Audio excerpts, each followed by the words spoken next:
defects, and in part 1 we have discussed about the line defects or extended defects. So in this part 2 we are going to discuss about the point defects, the defects number 2 here. So for the point defects, we have a few types of the defects. There are vacancies, vacancies, impurities, interstitial, and also substitutional.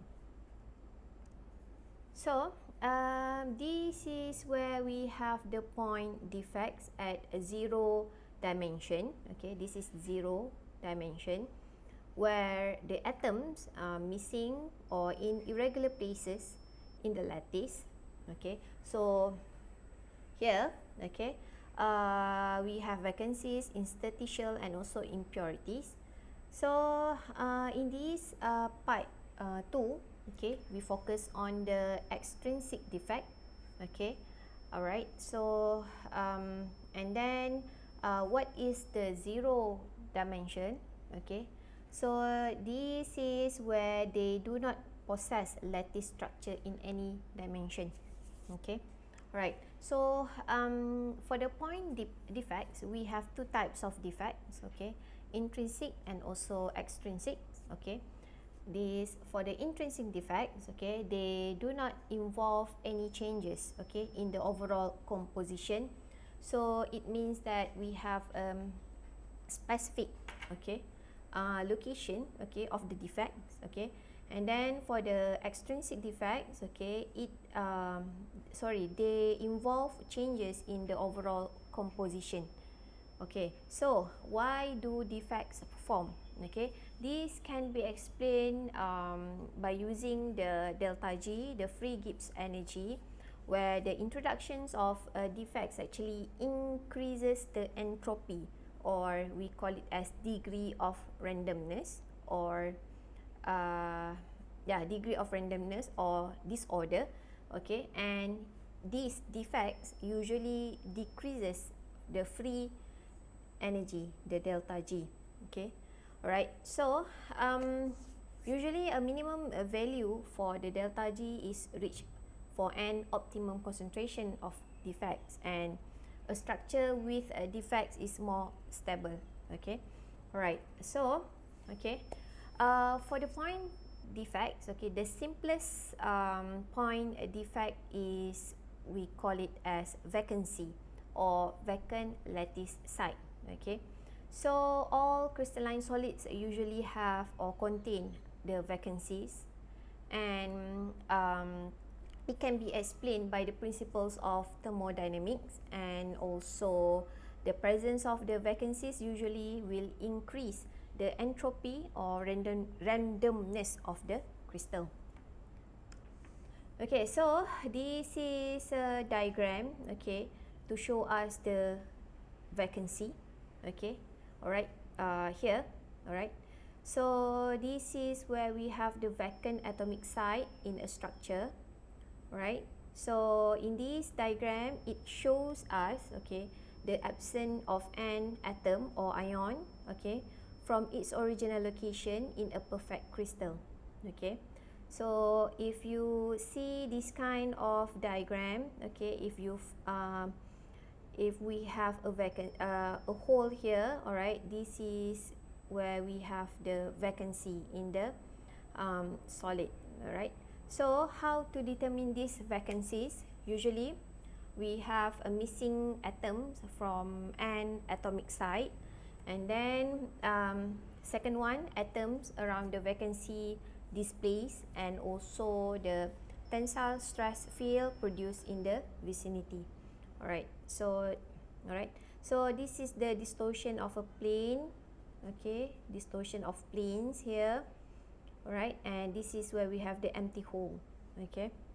Right, so for the second one, we have impurities. It can be the interstitial impurity atom or the substitutional impurity ions.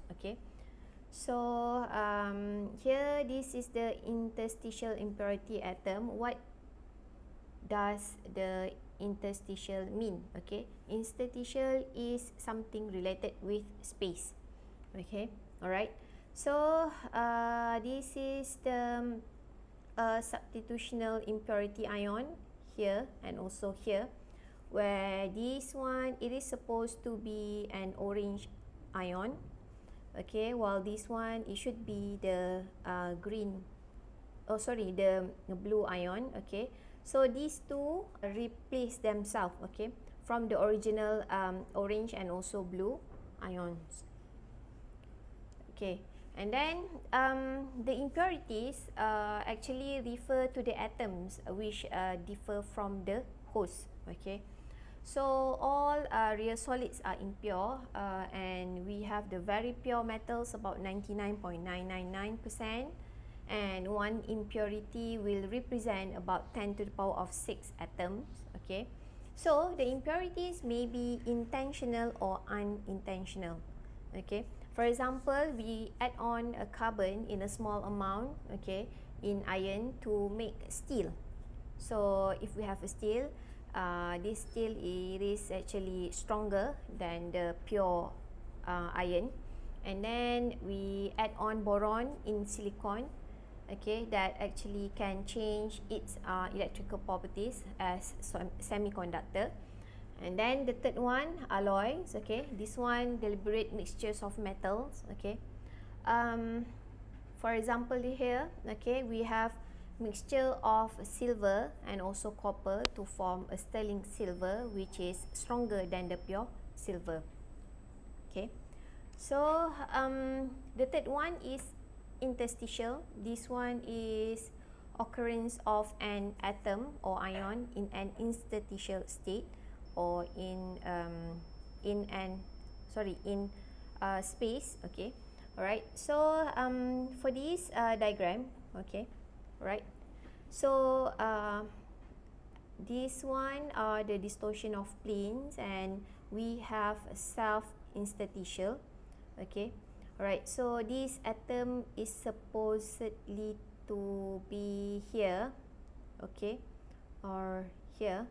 Okay, so it should have a uniform arrangement of ion or atoms. Okay, but this one, okay, it looks like an extra atom here, position itself, okay, between the atomic sides.